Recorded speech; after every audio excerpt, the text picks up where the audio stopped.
Estamos no final de semana do Dia das Mães, desejar os nossos parabéns a todas as mães que nos ouvem.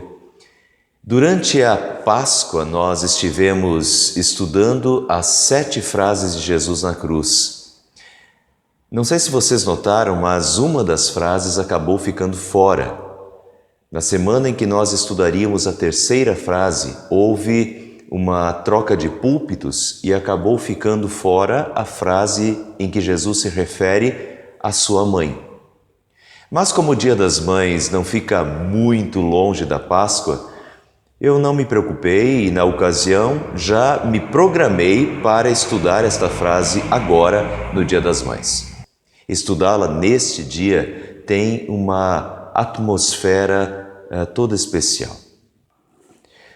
João, no seu Evangelho, nos conta que, perto da cruz de Jesus, estava sua mãe. Quando Jesus viu sua mãe ali, e perto dela o discípulo a quem ele amava, e vamos abrir um parêntese aqui, quem está narrando esse episódio é o próprio João, no seu Evangelho. Ele é o discípulo a quem Jesus amava. É assim que ele se vê, como um discípulo amado.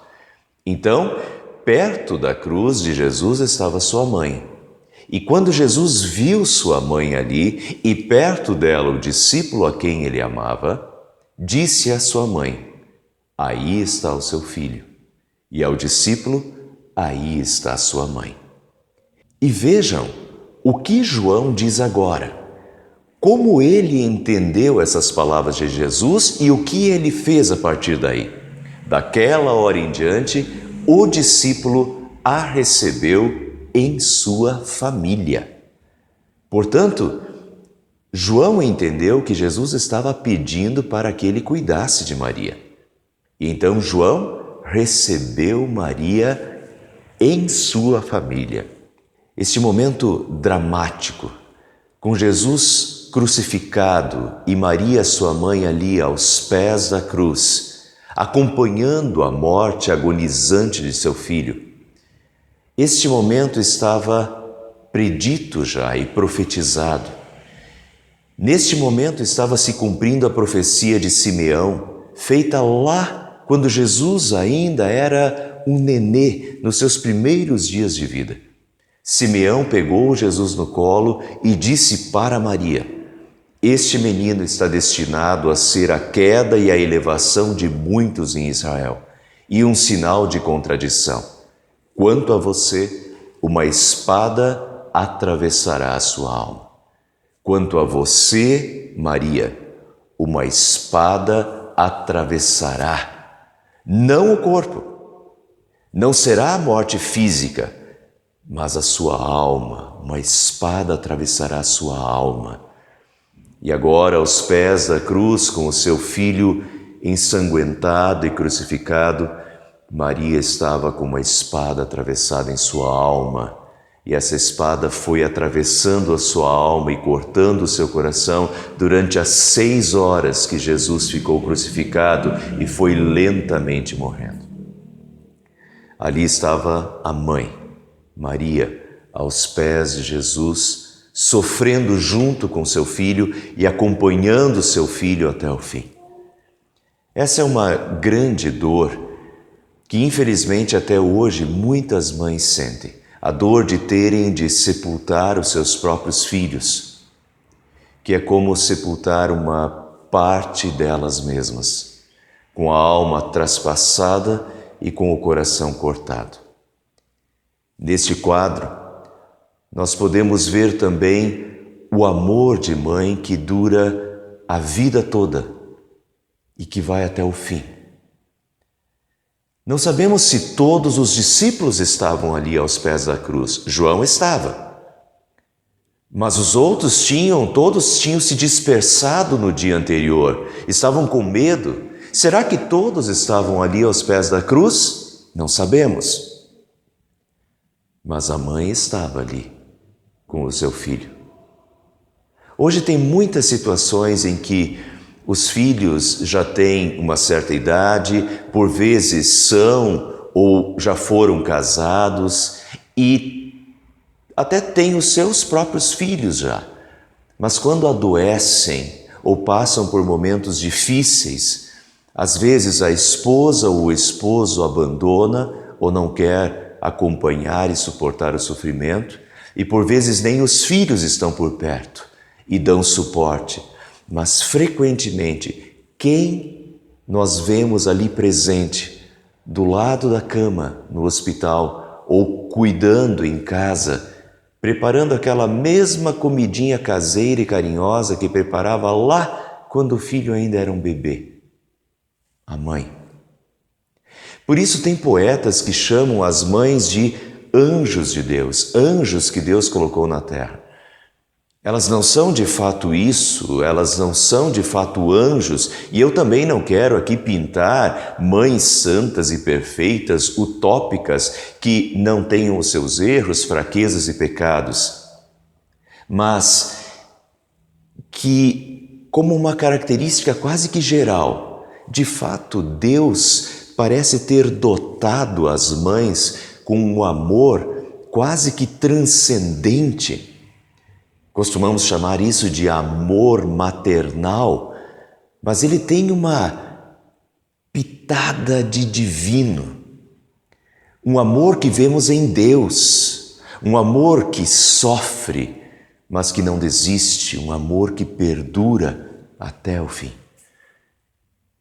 Este momento de Maria aos pés da cruz, com a espada atravessada em sua alma, talvez tenha sido o pior momento de sofrimento desta mãe, mas não foi o único.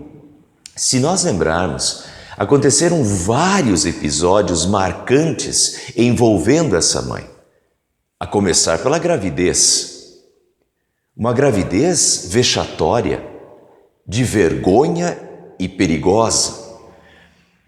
Ela de repente estava grávida e José não era o pai. Quase que uma mãe solteira, não foi bem isso, porque José divinamente assumiu a paternidade. Mas a vergonha que ela deve ter sentido ao se ver grávida numa sociedade que apedrejava mulheres que haviam adulterado, essa já foi e continua sendo a realidade de tantas mulheres que ficam grávidas hoje e não têm marido. E eu não estou fazendo aqui um juízo de valores, de certo e errado. Normalmente elas mesmas consideram que as coisas deveriam ter acontecido diferente, mas agora, grávidas, muitas ficam sozinhas, envergonhadas, abandonadas e maltratadas.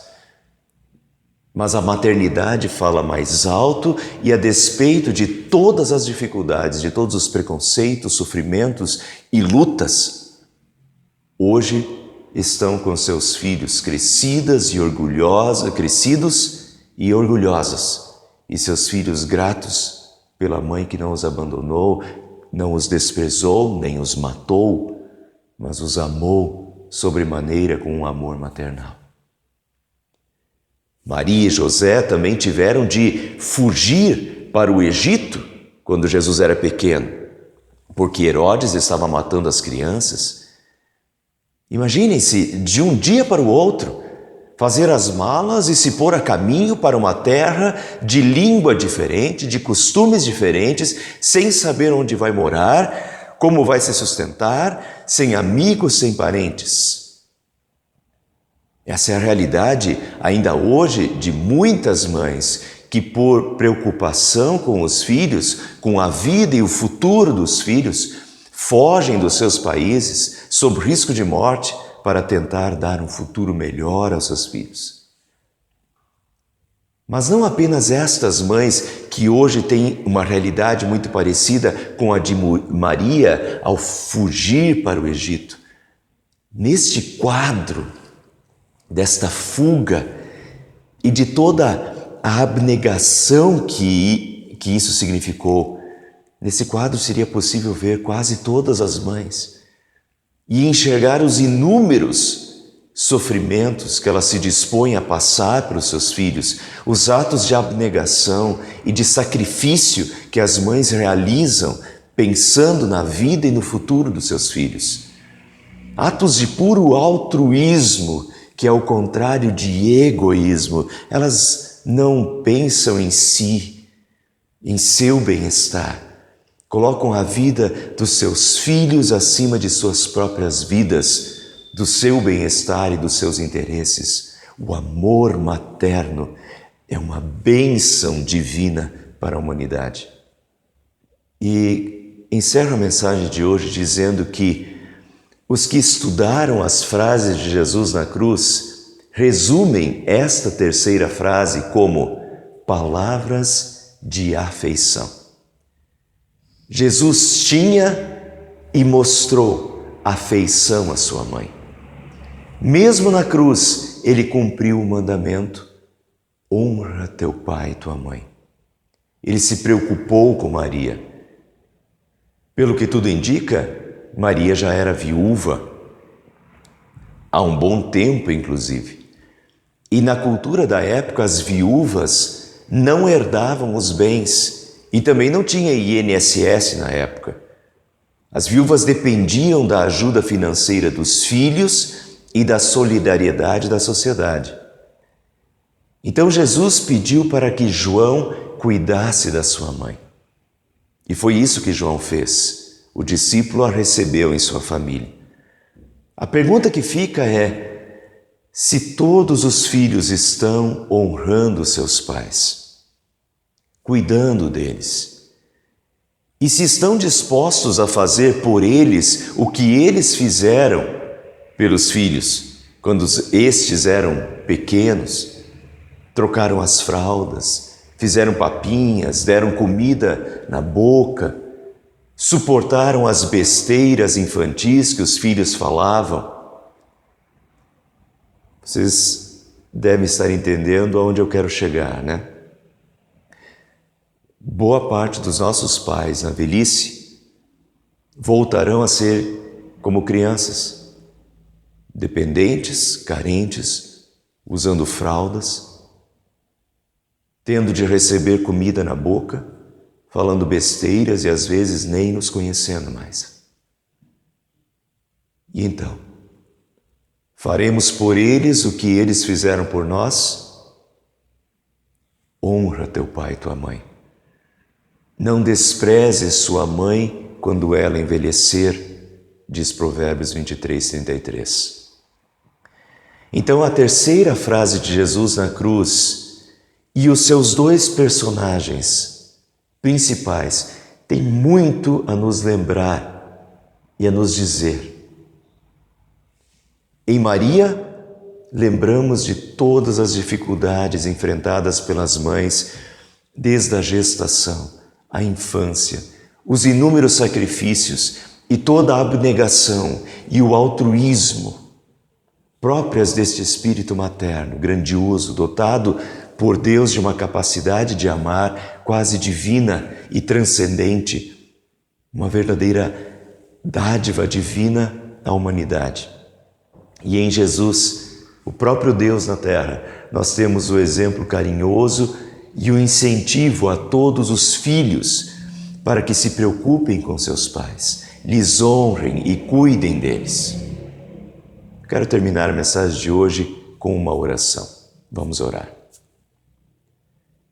Pai bondoso e misericordioso, tudo o que tu fizeste, o fizeste com extrema sabedoria. E não temos dúvida que a tua criação do Espírito materno, que inclui um amor que só pode vir de ti, porque está disposto a sacrifícios de altruísmo muito semelhantes aos teus. Este Espírito materno, com o qual dotastes as mães, é uma dádiva e uma bênção tua ao mundo. Te agradecemos pelas nossas mães e por toda a força e direção que lhes deste. Pedimos que tu continues estando com todas as mães novas e inexperientes, dá-lhes sabedoria, paciência, força e iluminação. As mães que têm filhos já adultos, dá-lhes o discernimento de saber aconselhar e calar na medida e hora certa, e que encontrem na oração um instrumento de ação que pode ser usado incessantemente, mesmo quando as palavras não podem ser ditas. Cuida, consola e fortalece também as mães de mais idade que sofrem pela perda dos seus filhos, ou que sofrem com a indiferença dos filhos, ou que sofrem com as deficiências e privações da saúde, com dores emocionais e físicas. E, Senhor, infunde em todos os filhos a honra devida aos seus pais. Pedimos também que consoles a todos os filhos que já perderam os seus pais e mães e que sofrem com a sua falta. Colocamos as nossas famílias aos teus cuidados e suplicamos que mantenhas as tuas mãos levantadas sobre todos nós. Em nome de Jesus. Amém.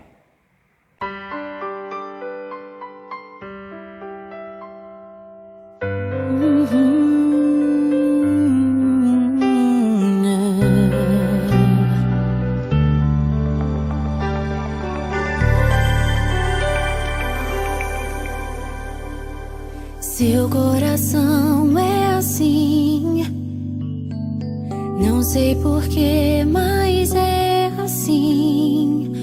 Parece que não tem mais fim, um oceano de afeto. Quanto mais ama, mais tem amor. Quanto mais serve, mais tem pra dar. Tanto querer, tanta emoção, tanto carinho por mim.